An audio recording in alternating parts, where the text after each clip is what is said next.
Hello दोस्तों, भोजपुरी के दबंग star Khesari Lal Yadav पहुंचे नेपाल। जी हां दोस्तों, ट्रेंडिंग स्टार खेसारी लाल यादव करने जा रहे हैं नेपाल में भव्य शो। और अपने खेसारी भैया जहां भी जाते हैं वहां भीड़ का जन सैलाब पैदा कर देते हैं। शायद इसलिए लोकप्रिय टीचर ओझा सर ने कहा कि खेसारी जलवा पैदा करने की मशीन है। दोस्तों आपको बता दें कि खेसारी लाल यादव नेपाल के दरबहवा मेला में गए हैं। इससे पहले भी जब खेसारी लाल यादव ने नेपाल में शो किया था तो कहीं ना कहीं पब्लिक टूट पड़ी थी। खेसारी लाल यादव का शो, इसका मतलब 10 लाख की भीड़, 5 लाख की भीड़ बहुत ही कॉमन हो जाती है। और इस लगन तो खेसारी भैया ने यादव जी का झंडा 2 से यूट्यूब के ट्रेंडिंग सेक्शन में कब्जा कर रखा है।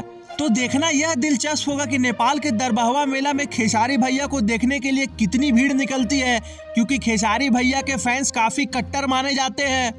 पिछले वाले शो में ही खेसारी भैया का एक कट्टर फैन स्टेज पर चढ़कर खेसारी लाल को गले लगा लिया था। हालांकि खेसारी लाल यादव ने नेपाल सरकार से सिक्योरिटी की डिमांड की है ताकि दरबहवा मेला वाला शो बहुत ही अच्छे से जा सके। तो आपको क्या लगता है दोस्तों, ट्रेंडिंग स्टार खेसारी लाल यादव का स्टारडम चरम सीमा पे है या नहीं है? मुझे तो लगता है कि ट्रेंडिंग स्टार खेसारी लाल यादव के स्टारडम के लेवल तक पहुंच पाना बहुतों के लिए नामुमकिन हो चुका है। ऐसे ही भोजपुरी जगत की न्यूज़ के लिए हमारे चैनल भोजपुरिया भास्कर को सब्सक्राइब करें। धन्यवाद।